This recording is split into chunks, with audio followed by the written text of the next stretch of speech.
Laudato Si Week speaker series. Today's speaker series is a panel discussion on Laudato Si at 5.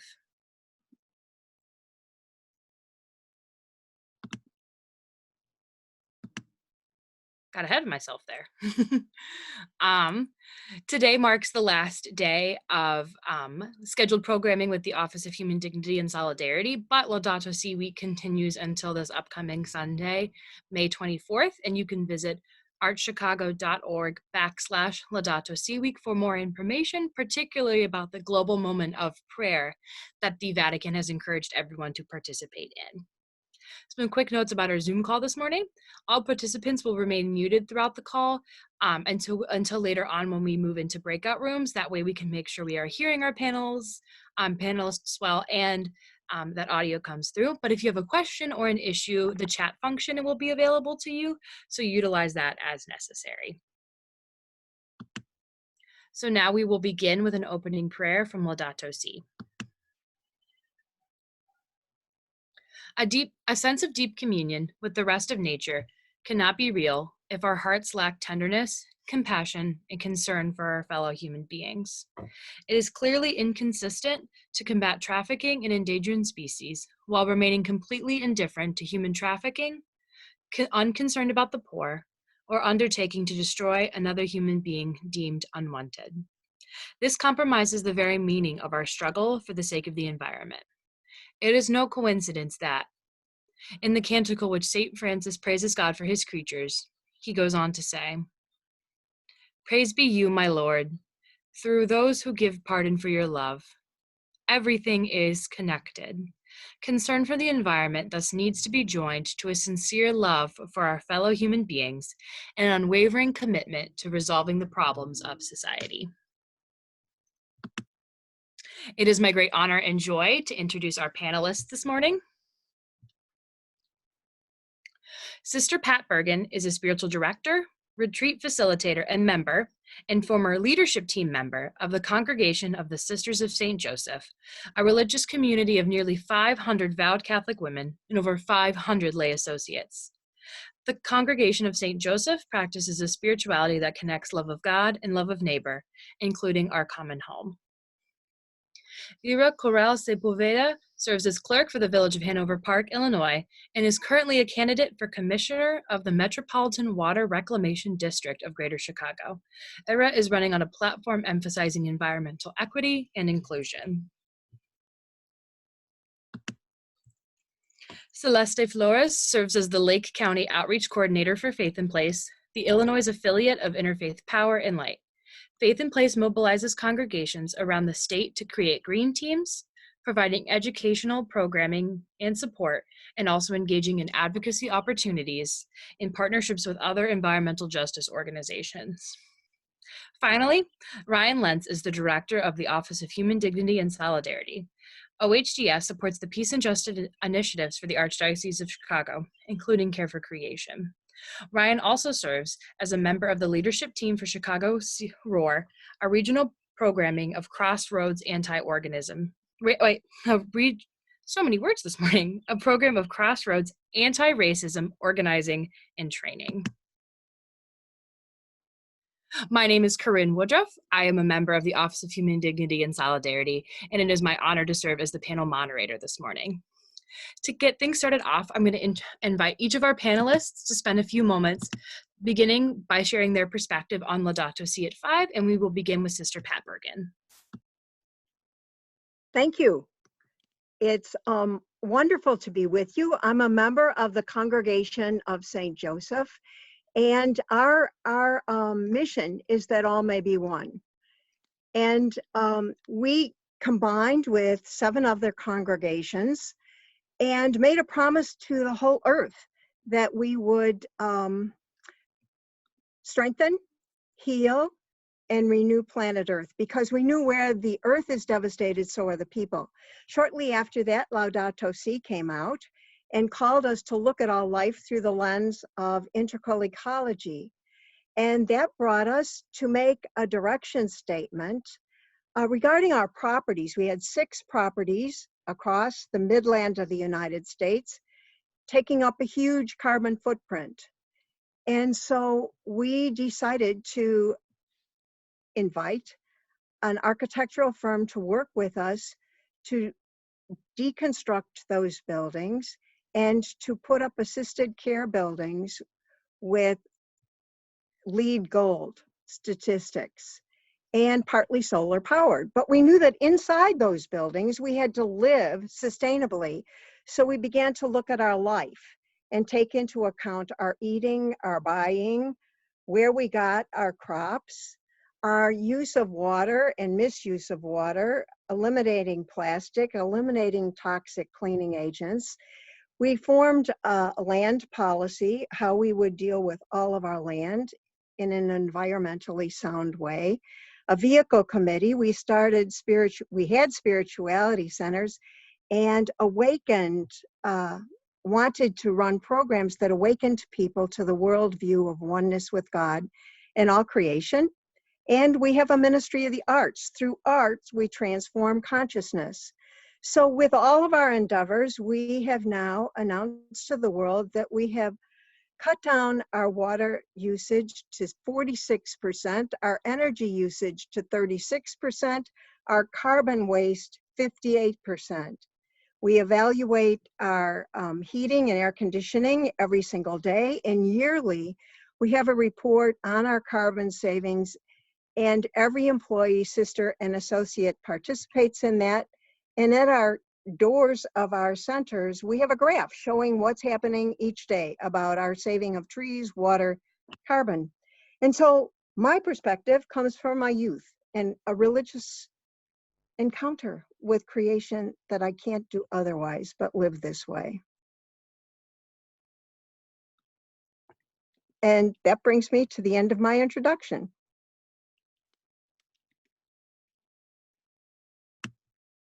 Excuse me, I was on mute. Thank you, Sister Pat, for sharing. I'm going to invite Eira Sepulveda to share now. Good morning, everyone. My name is Eira Corral Sepulveda, and I am currently elected as the village clerk for Hanover Park. And through that role, I've engaged Hanover Park's diverse community. We have a very diverse community of plurality. We're majority minority. Plurality is Latino. We have a very strong Asian American population and a significant Black population. And I've just engaged community and educational campaigns with local and global impact that particularly has focused on students through multiple initiatives, has also brought in the importance of including the diverse perspective of how we can all explore environmentalism. Yes, I'm also running as a commissioner. I was successful in my primary election this past March, and I'm still on the ballot for the November election for commissioner of the Metropolitan Water Reclamation District, and I'm also committed in bringing that inclusion experience to ensure that MWRD's mission to treat wastewater and provide stormwater management is focusing equity and environmental justice. I think this last weekend we have a very recent understanding of how critical it is that we protect not only our water sources, but that we're also making sure that stormwater management is a priority, because the way that climate change impacts our region is through wetter weather. And as we continue to be impacted by climate change, these harsh weather events will continue, and building that capacity and focusing equity is really important. I think we need to really have a greater investment in green infrastructure as well as gray infrastructure, and find opportunities to focus a green economy. So thank you so much for having me here. Thank you. And now I'm going to invite Celeste Flores to share.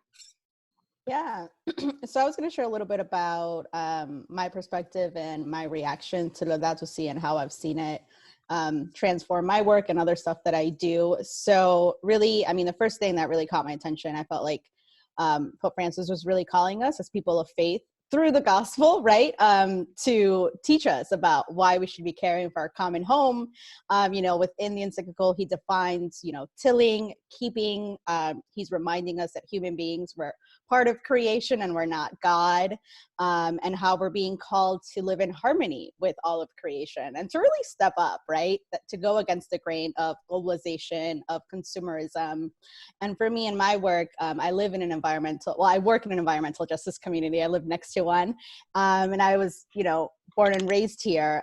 So for me, it was really prevalent with the work that I do as a volunteer with Clean Power Lake County, a grassroots organization that's fighting against a coal plant, that's fighting against industrial waste, industry that left because it was no longer profitable, and having politics, right, that remain close to industry and remain close to all of these companies because they give funding, they fundraise, they give them $1,000 for a scholarship, and are really buying our community. And I felt like in the encyclical that was really being called out, people over, like, us as human beings deciding that it's okay to profit over people, that mentality going back to globalization and consumerism, and really what we've done to our brothers and sisters in other hemispheres, and how our lifestyle has contributed to that.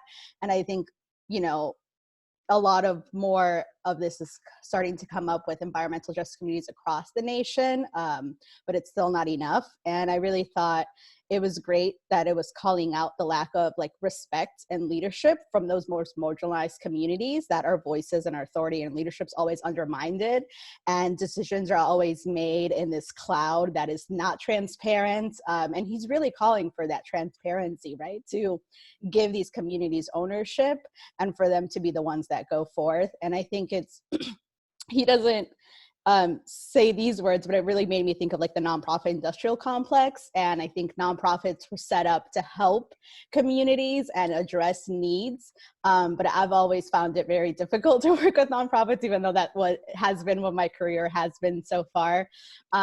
Because for me, I want to work in a way where I'm no longer needed. When I was just being paid to organize in my community, it was my job to organize myself out of a job. And with nonprofits, I mean, we're doing good, we're addressing needs, but are we addressing that root cause? And I feel like that's what was really being called out in encyclical. It's how do we reimagine this? And we can, right? There is another world, but how do we take down these structures or work around them and make them not elite and not existent anymore, not relevant to our work. And I really thought it was amazing that it ended with a prayer for unity, because at the end of the day, we're all going to need each other, and we all come from different backgrounds and have different lived experiences. And it is really important to center those voices that have been most marginalized. But we need the privilege of the white folks to be able to maybe get us into that room, or we need that privilege of having an education to be able to know how to navigate professionally a setting, right? So there's all these different privileges that we can have as individuals, and not just the ones that are always talked about in the mainstream media. So I was really glad to see that this came out right as I started organizing in my community, and just hope that people continue to read it and that we continue to digest it, because it's so wonderful and it's so rich. And I just know that a lot of folks that I know have read it, and it's really helped them see things differently. And, hopefully he'll come out with some more stuff, and I know he has. So, yeah. Thank you, Celeste. Last but not least, Ryan Lentz from the Office of Human Dignity and Solidarity. Thanks, Corinne, and thanks to all of you for being part of this panel discussion and for participating in Laudato Si week.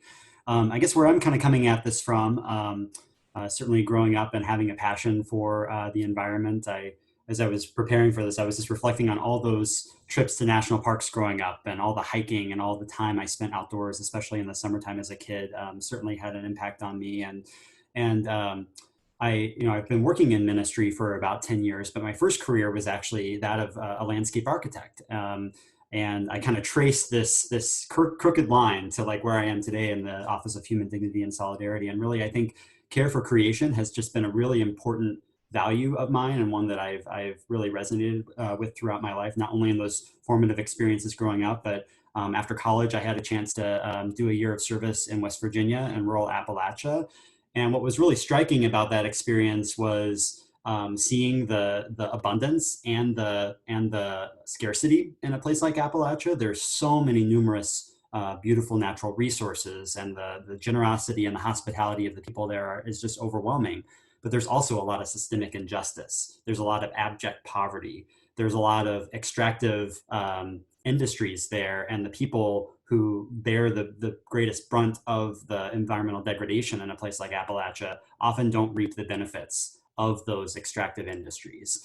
And years later, when Laudato Si came out, seeing how Pope Francis is really talking about relationships and the brokenness of relationships. Certainly, the relationships that we have with one another, the relationship we have with God, and the relationship we have with the earth. And I think what was so enlightening and life-giving to me in discovering Laudato Si 5 years ago is how that mantra, everything is connected. He came back to it over and over again, that it's not that we have an environmental crisis and we have a social crisis, but we have one deeply interconnected crisis. And that by using the See, Judge, Act model that is so rich in our Catholic social teaching tradition, when we start to look deeply at the world and the signs of the times, we see how all of these pieces are deeply interconnected. And I know we're going to be talking about the current moment we are in now with the pandemic.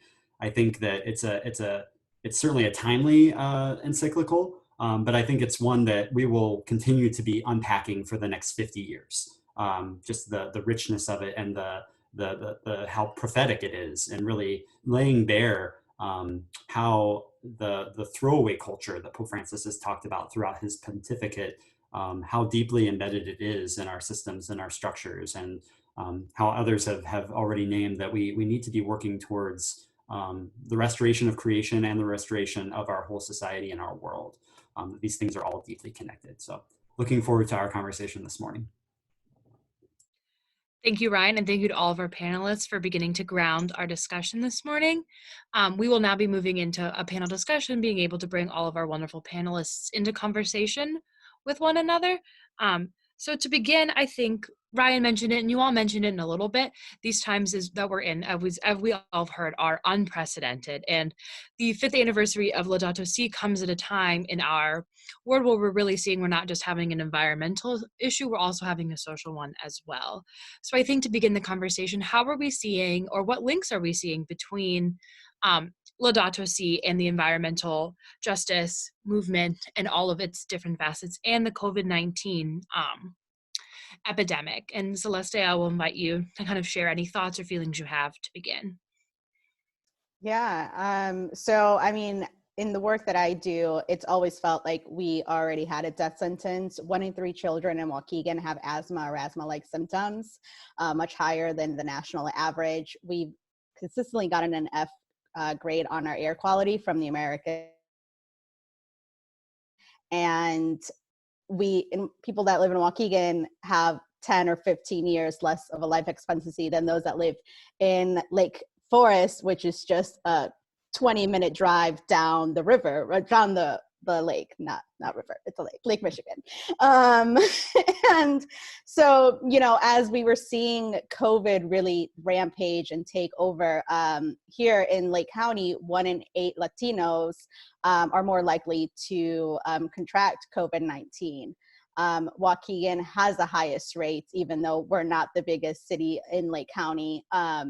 So for me, I already thought we had a death sentence.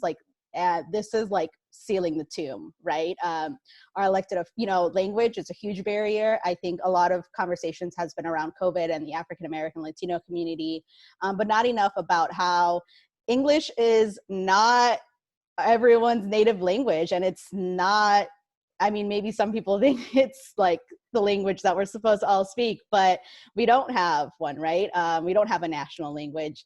And there's so many communities, not just Spanish speaking, but other communities that are not getting this information out, right? So the importance of having those that are in office actually have systems already created within government that they're ready to give information out in other languages, because if it wasn't there before COVID and they're trying to figure it out now in the middle of this pandemic, when they're trying to figure out health and all these other things, it's not going to come out right.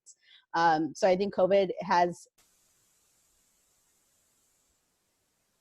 that are being undermined and not taken care of. And I think now it's starting to become a reality that, you know, people that, you know, have cushy lifestyles can no longer ignore it, because they're home and seeing this, right?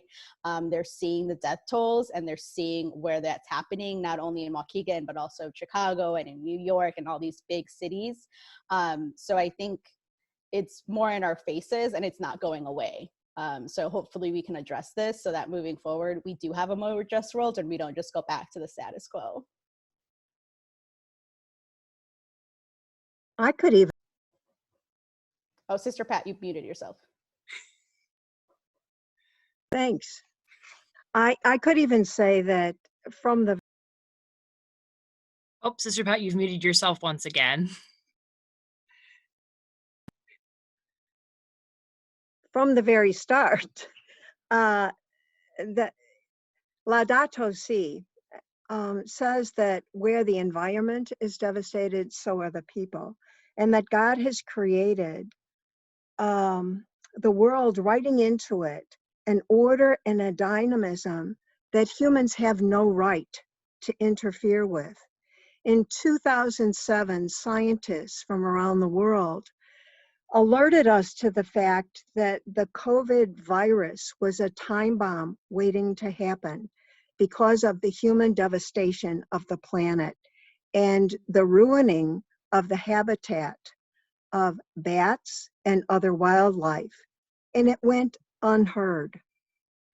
We know that about 75% of infectious diseases in humans happen as a result of ruining the habitat of specific animals.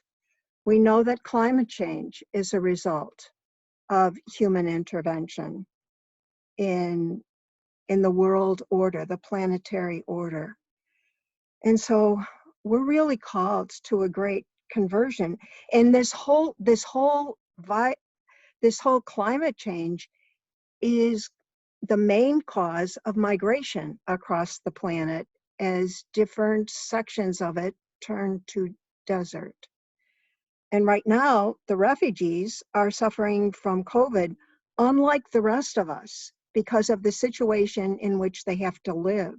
Very confined areas, and usually in places of high pollution and lack of water. Really, the whole thing is a result of everything that the Pope talks about in Laudato Si.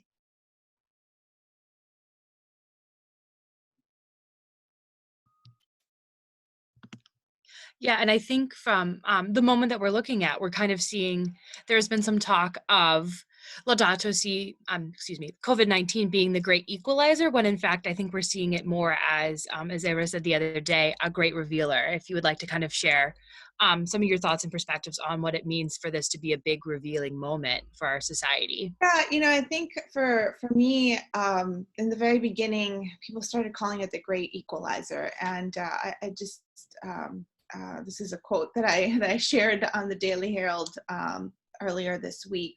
I think it's really been more of the great revealer. And it's revealed some of those inequities and inconsistencies in a way that truly nothing else could have done, because it's brand new to all of us. It's brand new to the entire planet and humanity and time. It's not something that could have been built through generations. And so what it's really revealed is that having the equal opportunity to be impacted by something brand new, there is very clearly a disproportionate impact by working class communities, and because of that also people of color. And so, you know, these socioeconomic tie-ins that impact our institutional racism, it cannot be denied. They're married to one another. And this has revealed it in a way that perhaps nothing else in our modern times has. Even though we have a lot of data that reveals how institutional racism has continuously oppressed and continued to oppress despite of the gains from the civil rights movement, this presents a very unique perspective into viewing how that impacts people of color and working class communities. I think for me with Laudato Si and how I connected a bit to both COVID and our struggle against climate change is this is a trio of crisis, right? A trinity, if you will, of crisis. There's a public health crisis, there's an economic crisis, and there's a public trust crisis. And all those three have had foundations even before COVID, and you're seeing a lot of the elements that have made it so difficult to push forward in making impact on climate change. You're seeing those same elements pop up when it comes to making an impact and dealing with the pandemic, and how our politicians and our government respond. And so to me, I'd like to speak to a quote of the document of itself, and this is under number 2, dialogue for new national and local policies. And I'll just add, I think Laudato Si for me, it's so comprehensive in how it addresses ecology, the science, environmentalism, restorative justice, but also national and local politics. So it's so incredibly comprehensive as a blueprint for us as Catholics, and really us as leaders and humanity as a whole to follow, and how to have a discussion about this. But I'd like to speak to this because I think it's relevant to both climate change response and COVID-19. A politics concerned with immediate results, supported by consumerist sectors of the population, is driven to produce short-term growth. In response to electoral interests, governments are reluctant to upset the public with measures which could affect the level of consumption or create risks for foreign investment. And I think, it's so important that we really hone in on what that means. That's number 178, if you want to look for it in the future. Politics sometimes focuses on elections, and this couldn't have happened at a worse time than a national election under extremely divisive political environments. And I think that we're looking at climate change being a threat not of tomorrow, but of today. The floods that just happened in Michigan, the floods that just, Bangladesh just had a typhoon, our region was flooded. This change of climate and these harsher weather events are going to continue to happen. I believe deeply in humanity's possibilities for ingenuity and adaptation. I really do. And part of that is really accepting fact. It's accepting fact. The third crisis, that public trust crisis, is quite frankly the most damaging one, because to build trust is very difficult. And that is where we are right now. We do not trust the science behind climate change, and we're trying to build an understanding of COVID-19 science. But even in that, you're starting to already see the degradation of understanding the basic science of what we do know on how to prevent it and how to move forward. And it's based on this consumerist sector of the population, which is driven to produce short-term growth. That, to me, really spoke in the document. Mm-hmm. Thank you for sharing. And I think a lot of what has been mentioned is kind of revealing what we're seeing. And I think that kind of brings us to the point of, so where do we go from here? And like, what can we envision? And Ryan, you had mentioned in your introduction, and I know a lot in your work is built off of the See, Judge, Act model. So how are you seeing the opportunity to kind of pivot and change for the future in light of Laudato Si being 5 years old and the Vatican declaring a year of Laudato Si this starting Sunday, but then also in the light of the COVID-19 pandemic? Yeah, and I would really echo, I think, what was shared, the comments around this being a great moment of revealing where we are on a lot of different levels. And what's been really interesting, part of the work that I do is promoting restorative justice and being part of RJ communities. And a big part of restorative justice is building on common values. And I think that, to Eira's point about like lack of trust, right? Like it really just reveals how we've lost our way in so many different ways in terms of like, what are the values that we put forward into the world and our institutions and our larger society. And what's also been interesting, I think, in this time is while there's been a lot of fearfulness and there's been a lot of anxiety about where we're at and how we're going to resume, I'm also seeing, I think, a lot of hope in terms of conversations about how can this be a turning point for us? How can we begin to rebuild the world anew? And how can we, in spaces like this and others, really be intentional about saying, let's not go back to a normal, because what was normal before COVID-19 was killing communities, was harmful in so many different ways. So like, how can we start to identify, okay, what are the collective values that we want to move forward together to rebuild our society and to find creative ways. And I think that, certainly that happens at a large level. And I think it also happens in small levels. One of the great blessings of my life has been able to be involved in intentional communities for many years. Corinne, I know you're a fellow at Amate House. I used to be an Amate House program director. And we have some some other folks connected to Amate on the call. Places like this where we learn, where, we put community first. Where we don't go just from an individualistic mindset, but we say, how are those who are most vulnerable in our midst? How do we create ways and relationships that bind us together and that we look after one another in a more intentional way? That's certainly a practical way to look at this.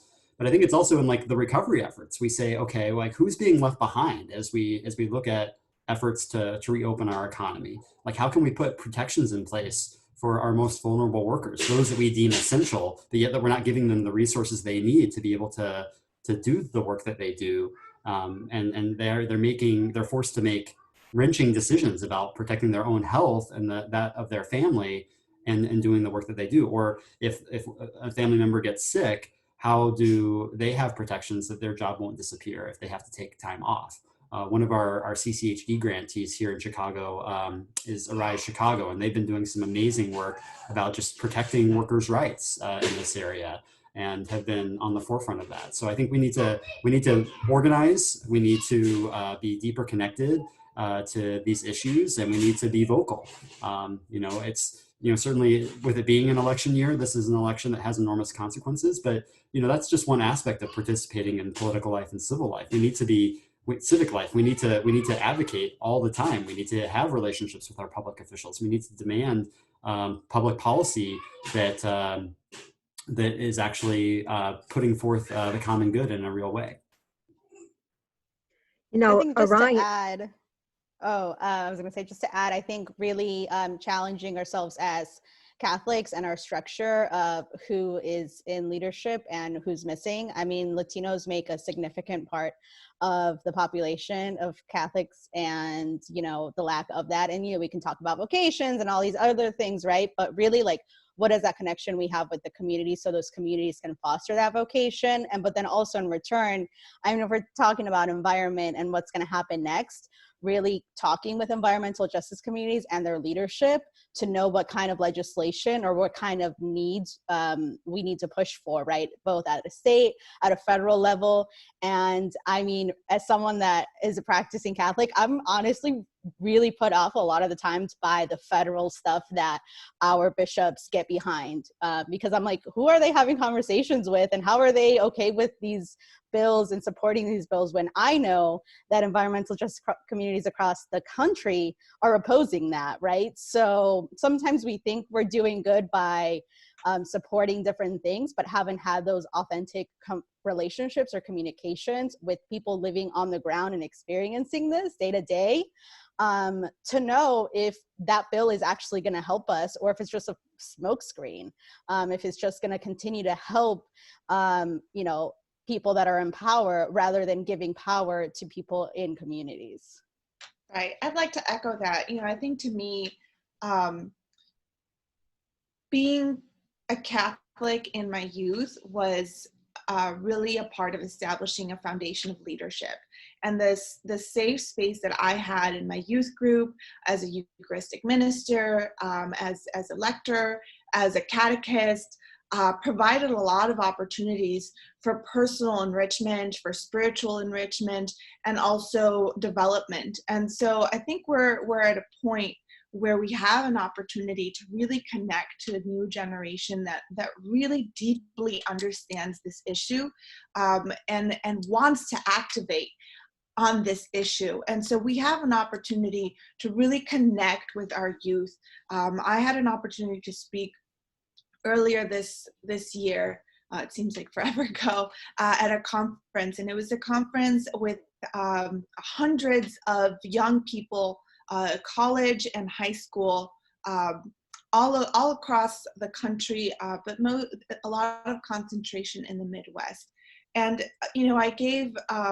I spoke to taking our power and addressing climate change, and I was so encouraged by the mass cheer, unprompted cheer, because sometimes when you're doing public speaking, you try to do the setup for the crowd to get yeah, and this was completely unprompted. That the moment I said fight climate change, the young people were like, yeah, unprompted. And so this is an opportunity. When I first saw this 5 years ago, I felt seen in a way that I had not been seen by my church.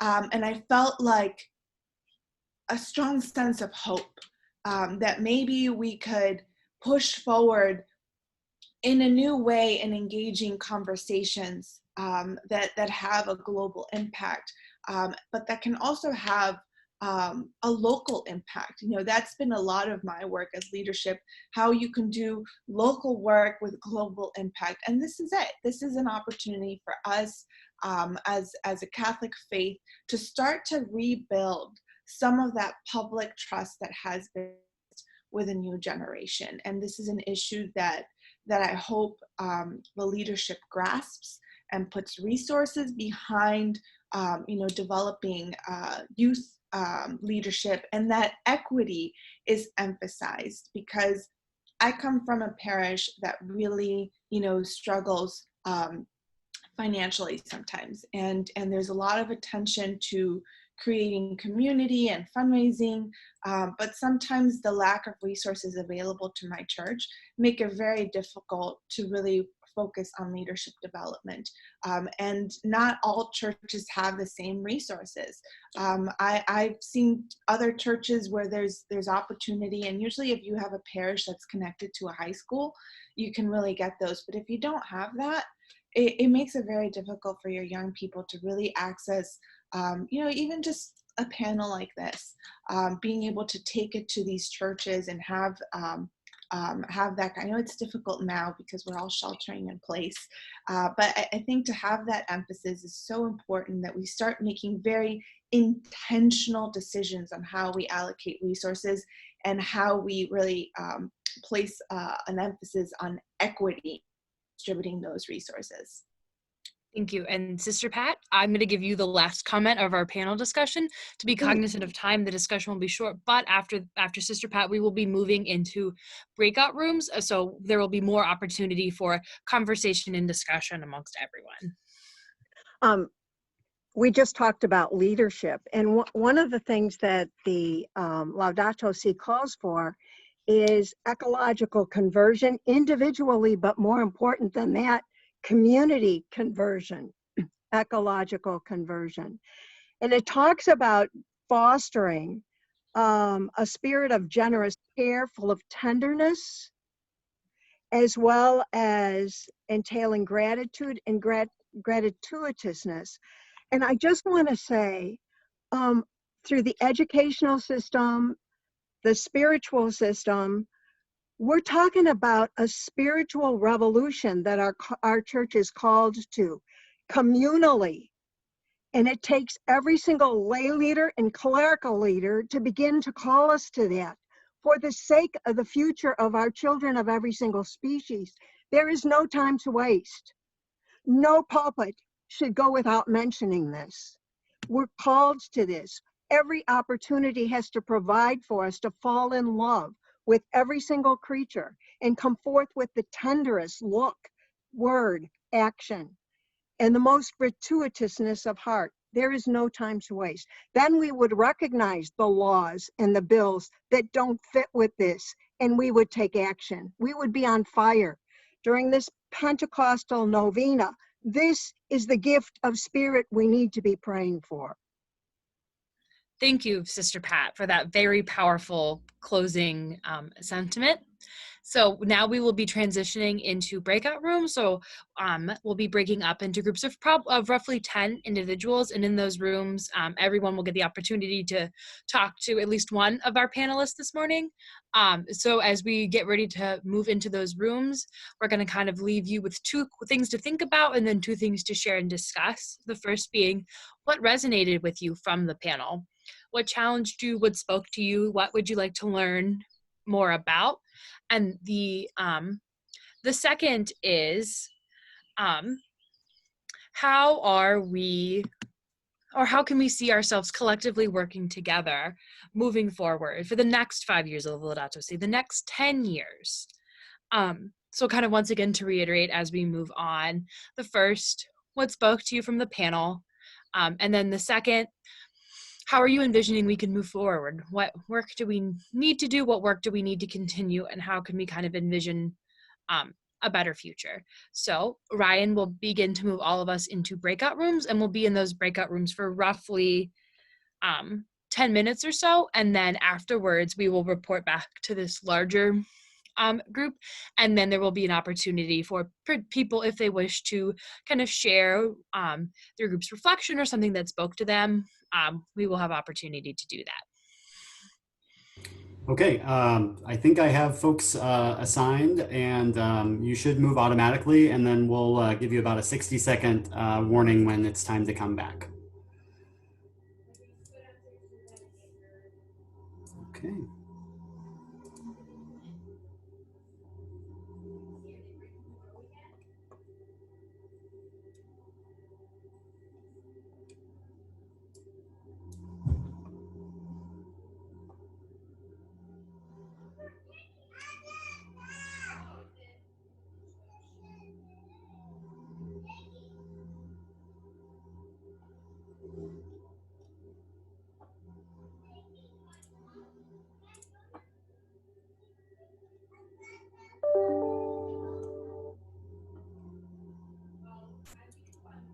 For those who haven't joined, did you see the invitation? If you see an invitation to join a breakout room, please select that.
Hi, I saw we just had somebody join. Were you previously on the call, or are you just joining us? Joining. Just joining? Okay. Yeah. We are actually in breakout rooms right now to discuss the remarks of the panel. I'm happy to move you, or if you'd like No, to. you know what? I'll take a pass. I don't really feel qualified to. I'm gonna skip. Okay. So thanks anyway. Sorry that you couldn't join us. Have a good day. Bye-bye.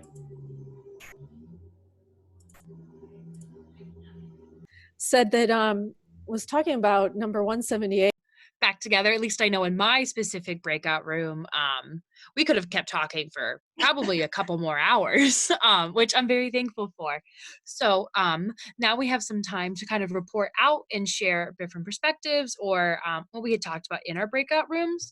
So you should be able to see a raise hand function when you're looking at yourself. So if you're able to kind of, if you want to share out, feel free to kind of raise your hand and share just briefly about something that had stuck with you or something that you had been thinking about or talking about in your group, and we'll kind of report out before we close for the day.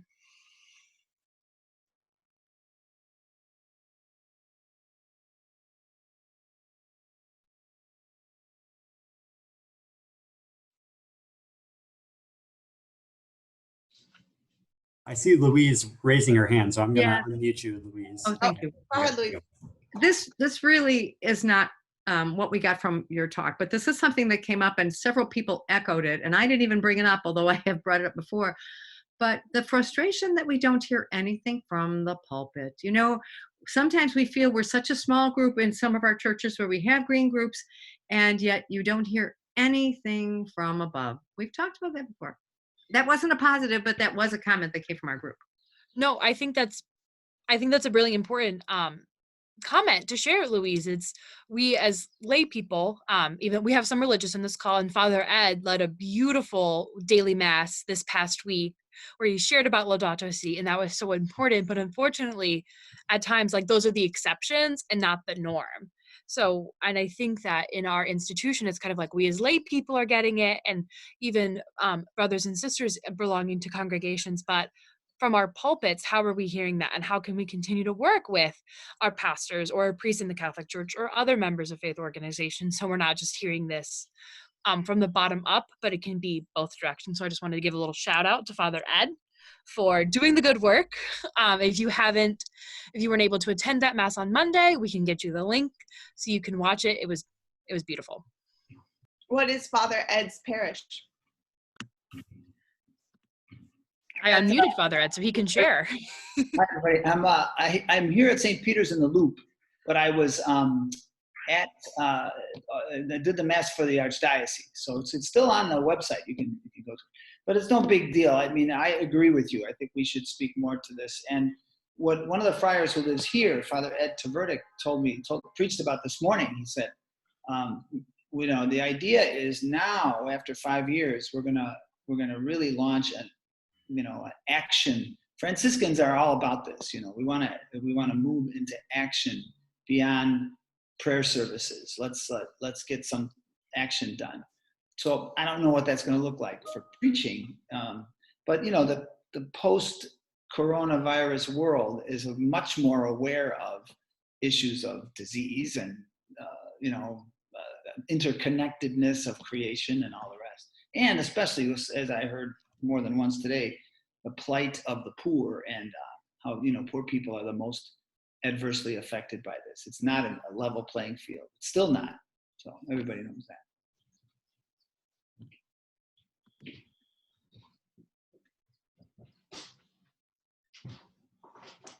Michael Cherian? Yes. Can I share the screen? No. Okay.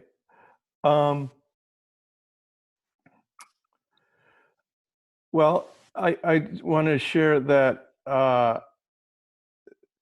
this messaging around care for our common home and connecting the dots between Catholic social teachings and caring for our creation.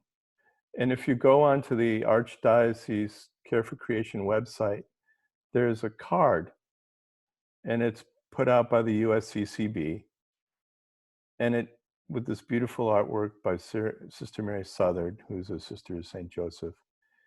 And it's a simple card, and it looks at the 7 themes of Catholic social teachings, and it connects it to care for creation and climate change. And it's a real clear call to action to tell your local and national leaders to protect creation. And I think the reason why I'm bringing this up is that we need a way that if we're going to really affect systemic change, and if we're really going to impact in terms of who our government leaders are and how they vote, and how they vote in terms of policy, then we need to have a campaign that really is going to be able to speak to everybody. And I invite you to get involved and use this card and bring it to your parish and make copies of it and hand it out to your parishioners, because we're all leaders in this. And so then we can just simply work in solidarity to connect the dots. And so if you want to affect real change on climate change, we need to affect voting, and we need to have that conversion of heart. And that's what, yeah, thank you, Ryan. And so that's the message. And just to get it out there, repeat it often over time, and it has the bishop conferences behind it, the archdiocese is behind it, and now let's us get behind it and spread the word so we can get people to take action.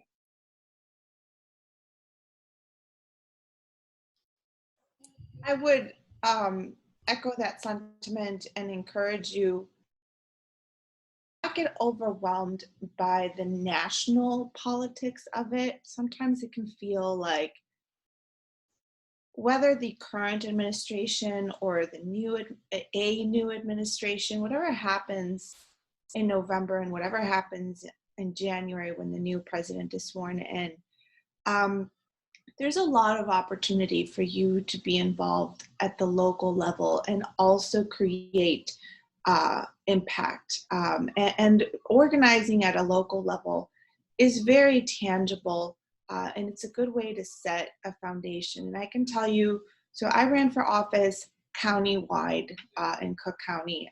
There are very few parts of the county aren't part of the Metropolitan Water Reclamation District jurisdiction.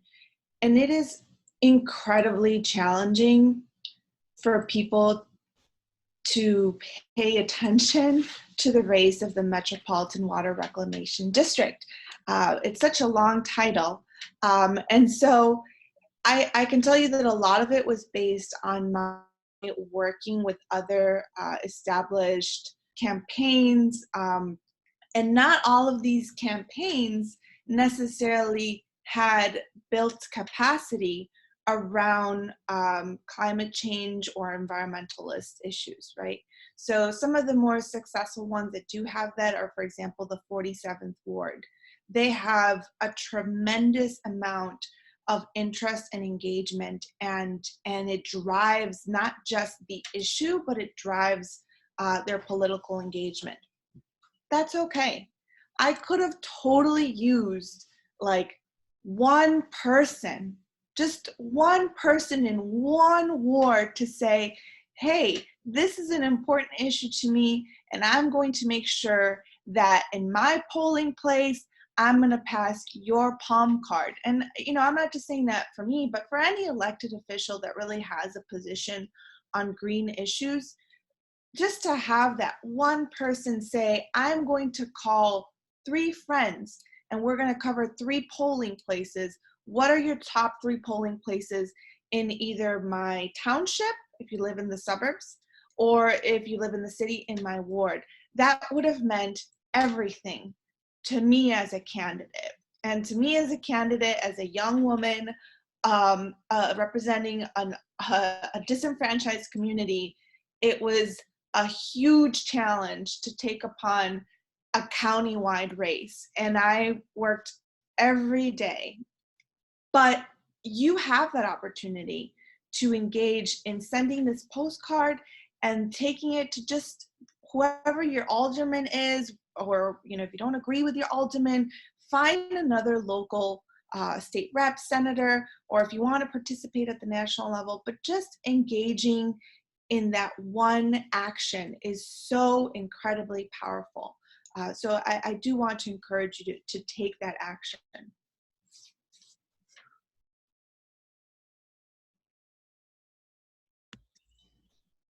I was muted. Whoops. I would say just thank you all once again for joining us for today's panel discussion, for all of you who have been able to join us throughout Laudato Si week.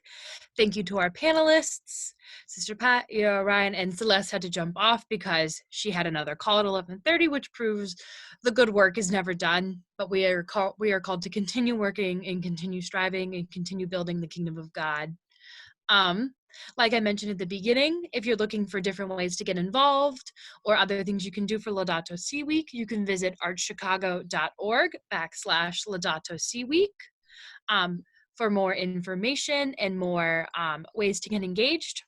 I will type that in the chat right now, so it's really easy for you all to find. And then we will, oh, I accidentally sent that to Ryan privately. Whoopsies. Thank you all once again for joining, and we will just kind of end in a moment of prayer. So if you would like to take a minute, center yourselves, close your eyes, and I will lead us in a closing prayer.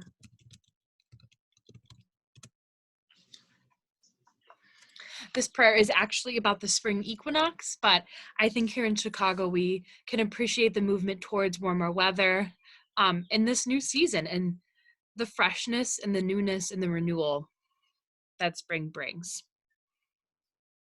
Our planet tilts towards the sun. Stronger sunlight and more of it warms our days and our spirits. Let us rejoice. The winter snow melts away. Brown, gray sludge is rinsed off from our sidewalks and our streets by the cleansing rainfalls. Let us rejoice. Green shoots push their way up from the once frozen, hardened soil. They have survived the winter and announced their aliveness. Let us rejoice. Bird songs fill the air with melody. They sing to their future mates with the hope of attracting love and having little birds fill their nests. Let us rejoice. Creatures asleep in their lairs yawn and stretch from their long winter slumber. They are now ready to rejoin life. Let us rejoice. The woods welcome tiny flowers and the first hints of green leaves. Croaks show their faces and promise more color to come.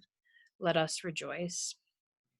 Seeds that fell from wild plants and hid themselves under leaves now take root and begin to grow, a signal of Earth's resurrection.